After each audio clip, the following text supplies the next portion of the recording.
fathom it. Right. It sounds impossible, but the fact of the matter is that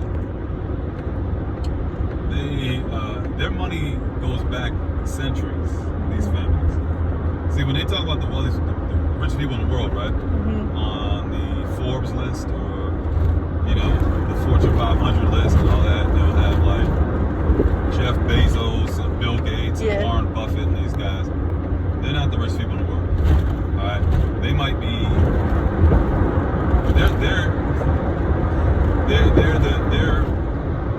They're the richest people who have, and also like the Walton family. If you combine their father's net worth, which was like $90 billion before he died, he split it up amongst his 4 or 5 children.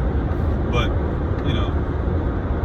if you're to do your history research on the history of who the wealthiest families were, or people were going back centuries, or even just decades, not even like 150 years, you'll see a lot of changes to that, and a lot of people disappearing from that list, or purposely privatizing their public name, their publicity. Basically removing themselves and removing their entire families from that list. For example, Jeff Bezos was worth $151 billion, right? By the end of 2018 or something like that, right? And that was like, they said, well, he's the richest person ever. Like, he's worth almost twice Bill Gates, who was like 80 billion. That's a complete lie, okay? And this is funny how like these families have so much power at the top, these 16 families, that they can tell the media to make up any lie to hide their identities. So, for example, there's a guy, the richest American, okay, to date, was a guy named John D. Rockefeller. And this is just in his own lifetime. He amassed a net worth of $354 billion, just in his own lifetime. Okay? I'm not even talking about how much that wealth is totally expanded now. Yeah, exactly. That's what it has. Amongst the entire, but that was in the 1800s. Yeah. Made, he died like just around the turn of the century, like just after the 1900s began. So, how did that just all disappear? Like, they never sold off their land or their property or their stake in the oil companies, as well as the other like 4 or 5 families that were the captains of industry alongside the Rockefeller family that started the first railroad companies, and alongside the Rockefeller family started the first oil company in America, the first major oil company. You know what I mean? They also had like gold miners and steel miners, but there was so many other. There was several other. I don't say so many. There were several other large families. The Vanderbilts, you already know. See, the Carnegies. You know exactly what I'm talking about. So it's just funny how all of a sudden these families just disappear from the lists. So that is the biggest myth that is pushed, promoted, that these people don't even exist anymore. Like, nobody talks about them because it's, oh my God, this is ridiculous how they that's like true. That's crazy. It's sad. And they're not even, like, in these families in America, not even the wealthiest. The wealthiest families are out in Europe, which you probably heard of the Rothschilds before. Is that the prince? There's like one prince who's like really rich. Okay, so the Rothschilds they're an ancestrally German Jewish family that started their wealth legacy in the 1700s, and the head of the family was a German, and he was a father, and he had 5 sons, and he was a banker, or he was the first. He was the person, or his family, his 5 sons, him and his 5 sons. They created the first paper money banking system from what was previously used, which was gold and silver coins. And they start off obviously owning these private banks. And so, say you wanted to purchase like 10 horses or cattle or whatever, farmland or something like that. Before you had to carry your gold, over to the person in exchange for your horses. Yeah, that could be a lot of gold right there, like 10 horses. That's a lot to carry. So what they created a bank. I guess so. Like they were all. I'm not saying they were goldsmiths, but they created a bank, and it's a place for you to secure your gold coins, your gold and silver coins. And instead of carrying everything, what you did was they issued the first legal tender in the form of paper money as a means of exchange, as an IOU. And so say you I have 10 horses for sale, you want to buy the 10 horses from me, instead of struggling to carry all your gold and silver diamonds, or gold and silver, or it could be diamonds too, whatever, but gold and silver coins, which were the legal tender at the time, they were the legal currency. All you did was the bank would give you a certified, bank note, which was really what the original money was known as paper money was a bank note, literally a note certified by the bank and as legal tender or as a means of exchange. And it would say whatever. I hereby declare. 1,000 gold coins or whatever, and or British pounds. Sterling silver meant pound of silver, right? Or a pound of the British silver coins. So the British silver, literal actual pound of silver, which is where the currency pounds came from. Sterling silver, the British sterlings. So I'd receive your bank, certified bank with a stamp in the bank on it, and I receive from you, and I give you the horses, and I go to the bank, and I cash out on my gold and silver coin. So they were, the Rothschild family, the ones that invented this system, and it eventually grew locally in the major towns and cities of Germany, and then it expanded to the point where they were able to get the government, or the monarchy, whatever it was at the time, in the 1700s, to adopt this as a form of legal tender, under constitutional law of the entire nation, for citizens for the government to represent this as next to the gold and silver coin as their actual, German mark, or banknote. And then eventually, it wasn't the first paper money. Like the Mongolian Empire under Genghis Khan had papyrus papers. And there might have been a paper form of currency back in, a form of paper money that was used maybe back in ancient times. We don't know. But as far as like this modern day system that we're using now, it was started by this Rothschilds family in the 1700s. Okay. And so the elder Rothschild, his name was Meyer Rothschild, had 5 sons, and he trained each of his sons in banking, finance, and economics, and he had basically positioned them in 5 different European nations to duplicate what he started with, which was the first first banknotes, the first system of banknotes and paper money, really, in Germany. So one son went to England, another went to France, another went to Austria, another went to I think Switzerland, another went to, I believe, Holland, Netherlands, whatever, and then eventually they just expanded out like over a lot. I'm skipping over a lot of history, but basically expanded all over Europe. And then ultimately they created the first central privately owned banks of each of these nations, and each of these nations, they grew. They heard to the grapevine that this private banking system is effective, and they had, they utilized their wealth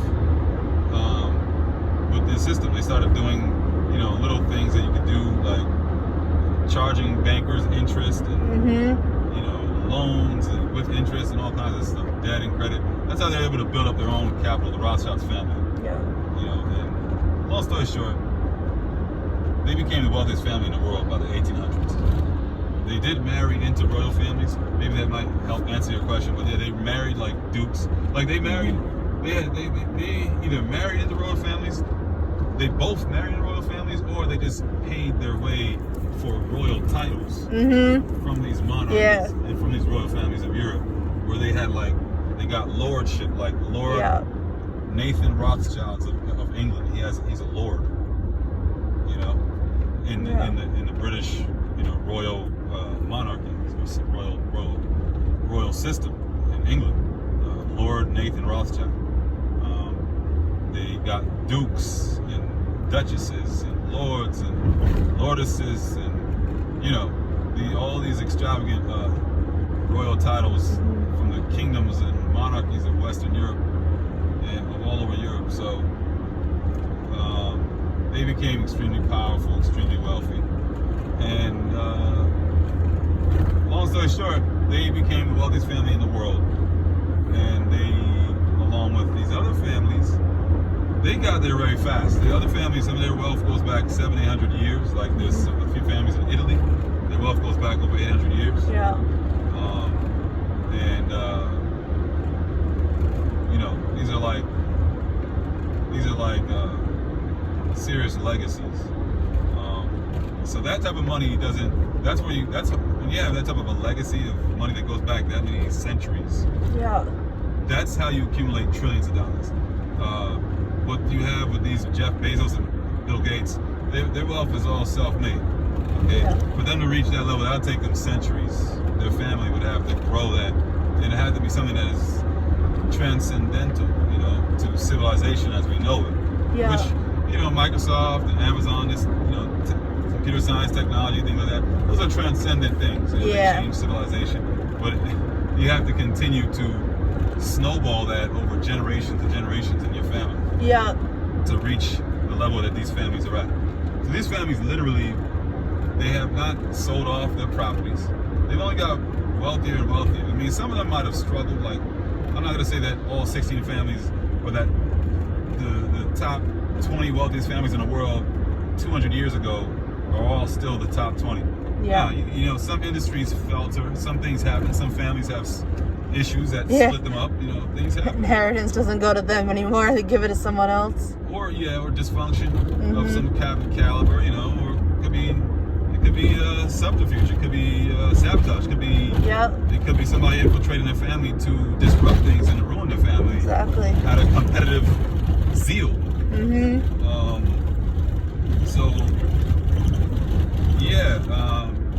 Basically, you know, you probably heard of like the Bilderberg Group, and, you know, the Council on Foreign Relations and the Trilateral Commission and the Bretton Woods Institutes, such as the World Bank and the IMF, and et cetera, et cetera, et cetera. The Committee of 300, you know. I'll say the Committee of 300, probably that'll be number 2 behind these families. But all these are like, you know, exclusive organizations where to be members of them, you have to really have a lot of wealth, number 1. You know, money, power, and respect. So, ultimately, that's, I was just giving you like hierarchies. There's also like secret societies inside of these, you know, these large groups. I kind of should start there before I even get off into like the Committee of 300 and the Bilderberg Group and any of those other, like those are publicly, you know. It really starts with the private. First, it starts with just bloodline. Like, what's your father's bloodline, who you're related to, and your mother's bloodline, and all that. That's where it starts with. And inside of the blood, outside of the blood, within the bloodline's like the bare base of it, of how you're able to trace these trees and these family trees and the power and the wealth that's inherited, because it has to be inherited. So the bloodline is key, you know, right? But then outside of these families is the secret societies. All right, yeah, the oldest fraternity in the world, the Masons, right? Yep. And then you have, Masonic, you have Masonic temples all over Europe, United States, Australia, New Zealand, etc., and other places. And within these Masonic temples, I mean, there's degrees of knowledge and learning and all kinds of, basic, kind of like in the military, they have security clearance. And every time you rise up in rank, you're able to reach another higher level of security clearance. Yeah. And so when you say you reach the first level of security clearance, the information the government allows you to learn or know about, you are not allowed to talk about it with anybody who does not have that same level of security clearance as you. You know what I mean? Mm-hmm. You can only talk about people who have the same level of security clearance or higher security clearance than you. Yeah. Because it's usually handed down to you by somebody who has a higher security clearance. Whether it be you're just a sergeant, corporal, lieutenant, captain, general, etc., marshal. You get higher and higher levels. Obviously, being commander-in-chief has the highest level of security clearance for the president, but that's also, parallel or collateral with the Pentagon, the 5-star generals, general of the Army, general of the Navy, admiral, right, the Navy, general of the, obviously the Marines first, and then the Army, the Navy, and the Air Force, so the armed forces, the four major, units of the four major divisions of the U.S. Armed Forces. At the top of them, each of them have the highest. Each general has the highest security clearance, so they can all talk directly with the president about secret information that nobody else with the same security clearance level is allowed to know. And then obviously, after the president is president, you're president forever. It's your title. There's no demotion. Yeah. Even if you get impeached, you still have been made privy to information that they hold, that you have signed your name away, you've taken an oath into office that you will not reveal that information to the world or anybody. That's secret. But anyway, that's sort of that's pretty much how these secret societies work, is that there are different orders. Within each secret society, within the Masons, for example, it's publicly known about, but it doesn't get talked about. Yeah. It doesn't get taught. You have to dig it up and find out who are these people. They have degrees. And each degree is like a level of security clearance. So you have each degree costs money. It takes time. It takes time, number one, to get. It costs money to get. And the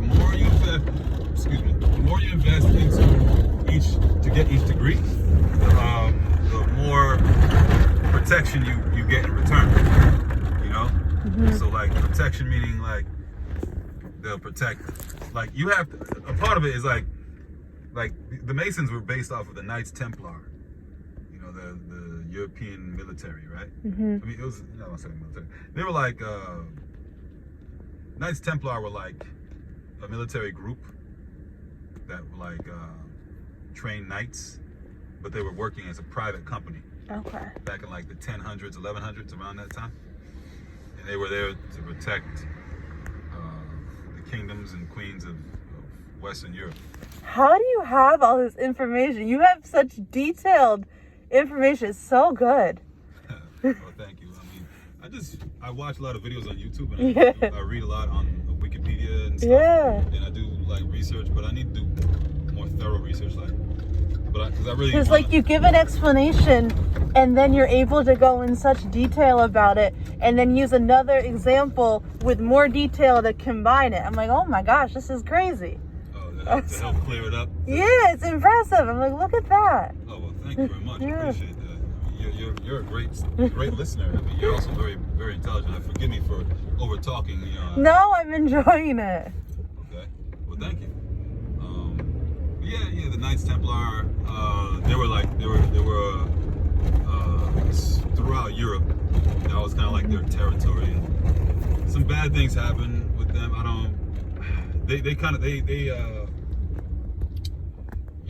They had some conflicts with I guess, they were kind of like exploring the Far East and other religions like Hinduism and Buddhism and stuff like that. But the Western European nations, obviously due to the influence of the Roman Empire over Europe, many centuries before, the Western European nations were Christian, and there was no separation between church and state. It was, you had to be Christian. Everybody who lived there in the kingdom, So anyway, these Knights Templar were exploring other religions, and that brought issues of conflict. And long story short, they were kicked out of Europe, and they ended up sailing the 7 seas and becoming the first pirates. Okay. And they have a symbol, popular symbols, 2 men riding a horse, and another symbol is like a green cross on a white lawn, white grass. Some people say like a white cross over green grass, whatever, but it's actually green cross over white grass. Okay. Sometimes it'll be a red cross. But yeah, there's a lot of depth behind the symbols. But long story short, the Knights Templar ended up becoming the Bavarian Illuminati, the Masons. There's a lot I'm leaving out, but long story short, Masons are a secret society that really came out of the Knights Templar centuries before, over centuries of time in Europe. There was obviously Dark Ages, there was medieval times, there was the plagues, the purge, a lot of things that occurred, the Renaissance, that kind of have a lot to do with the evolution of the Masonic secret societies, But yeah, I just was giving you kind of like a roundabout because it's, you're about to be drunk. I know. So I was rushing there. Sorry, but yeah, the Knights Templar, one of the things that they were known for was, hoarding secrets and keeping secrets, and just like the Venetian nobility, the Jesuits.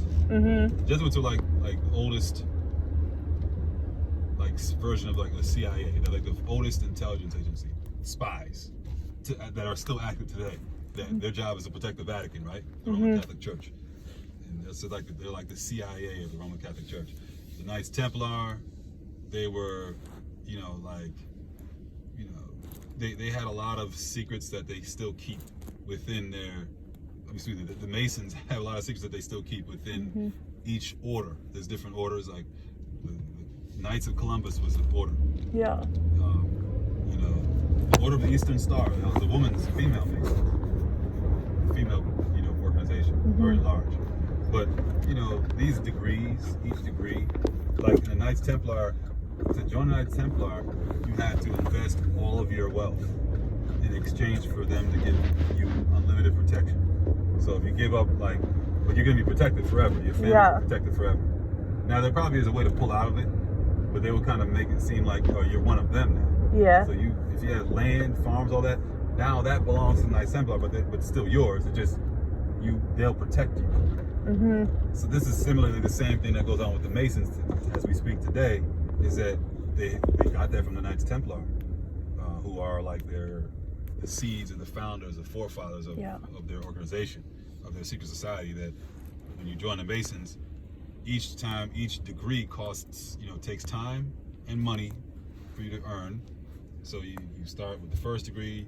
Obviously George Washington, right, the founder, the first president of the United States, was a 33rd degree Mason. So he had 33 degrees. Wow.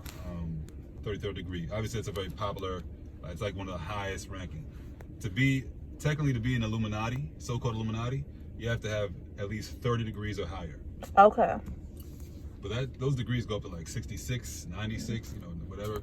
There's people that just have extensive degrees of masonry knowledge, but all together, yes, you see that it has pretty much, Masons have their tentacles in every area of society. The judicial system, all up to the Supreme Court. They're the forefathers of this country are all Masons. Yeah. And so that just right there gives it away. And so those powerful families, they're like, especially the 13 of them are in the United States. I said 3 in Italy and Europe, but like 13 of them are like, they're both in Europe and America. Mm-hmm. But they would call them like, there's 13 that have a lot of power here in the United States. They're known as the 13 families of the Illuminati. There's like a book on that that explains them. 13 families of the Illuminati. I think it was by a guy named Copeland. Okay. Or Copeland, but 13 families of the Illuminati, and that kind of breaks down this trillionaire, net worth that they each have, and it's just. This is me right here. Yeah. Oh, okay. Yeah, so, Well, thank you so much. You're welcome. I'll have to look up that book. All right. All the best to you. Thank you. You too. Stay safe. Thank you.